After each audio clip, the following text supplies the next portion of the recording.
হচ্ছে যে ধর্ষণ তো হতেই পারে। আপনারা অনেকে জানেন কি না আমি জানি না, বহু ধর্ষক আছে যারা ধর্ষণকে কোনো অপরাধ বলেই মনে করে না। এটা ঠিক যেন নারীর প্রতি পুরুষের একটু কর্তৃত্ব দেখানো কিংবা একটু বেচাল চলা নারীকে একটুখানি শাস্তি দেওয়ার প্রবণতা থেকে এই ধর্ষণের মতো ঘটনা হচ্ছে। নারীর প্রতি যদি সমাজের এই দৃষ্টিভঙ্গি না পাল্টায়, সমাজ যখন আমি বলছি তখন শুধু পুরুষকে বোঝাচ্ছি না, সমাজ যখন বলছি আমি তখন সমাজের নারী পুরুষ উভয়কেই বোঝাচ্ছি। একটা নারী আপনারা দেখবেন যে মানে একটা এলাকার মধ্যে দিয়ে যদি একটা মেয়ে একটু মডার্ন পোশাকে বের হয়, এলাকার বয়স্ক মহিলারা তাকে নিয়ে টোন করে, তাকে নিয়ে খারাপ কথা বলে।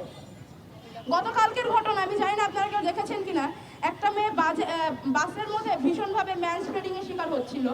সে যখন সেটা নিয়ে ছবি দিয়েছে, সবাই মানে বিভিন্ন বিখ্যাত পেজ তাকে such a whore, such a slut এই ধরনের শব্দ ব্যবহার করেছে তার নামের বিষয়ে। এখানে এই রাজু ভাস্করকে এখানে এই পাদদেশেই একসময় পোশাকের স্বাধীনতার একটা আন্দোলন হয়েছিল। সেই আন্দোলনটা কেন হয়েছিল, কি থেকে হয়েছিল কেউ জানতেই চাইলো না। সেখানে যে মেয়েগুলো ছিল তারা সেই 2021 থেকে স্লাট শেমিং এর মধ্যে দিয়ে যাচ্ছে। ধর্ষণ শুধুমাত্র মৌমিতার মতো করে হলেই যে ধর্ষণ হবে ব্যাপারটা এমন না। মৌমিতাকে এমনভাবে ধর্ষণ করা হয়েছে তার পেলভিসের হাড় ভেঙে গিয়েছে। এখানে অনেকজন পুরুষ উপস্থিত আছেন, কেউ উত্তর দিতে পারবেন যে পেলভিসের হাড় ভাঙার জন্য কতখানি জোর দেওয়া লাগে? তনুর চোখ খুবলে নেওয়া হয়েছিল। কতখানি নৃশংসতা থাকলে একটা মেয়ের চোখ খুবলে নেওয়া যায়? গলার হাড়ে কতখানি চাপ দিলে চোখের মনি ফেটে রক্ত বের হয়ে আসতে পারে?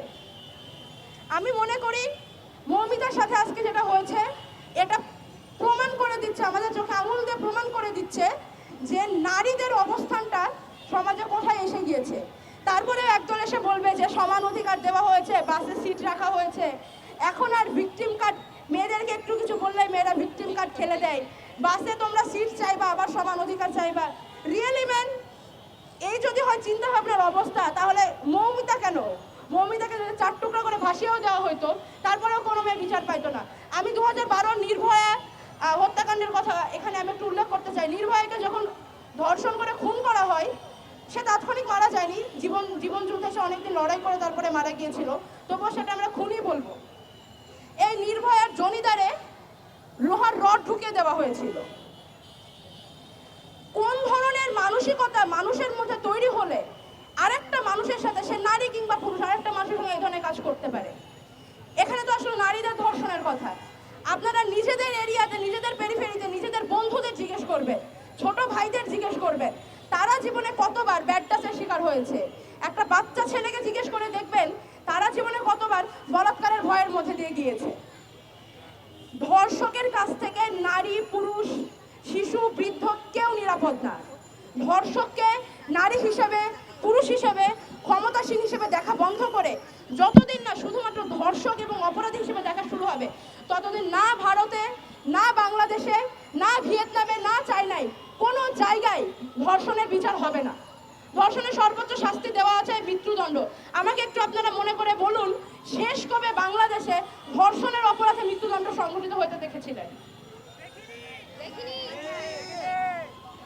আইন আছে কিন্তু বিচার নাই।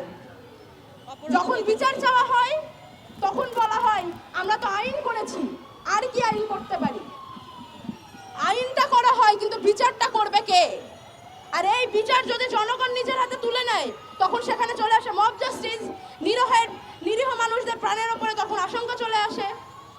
তাহলে বিচারটা করবে কে?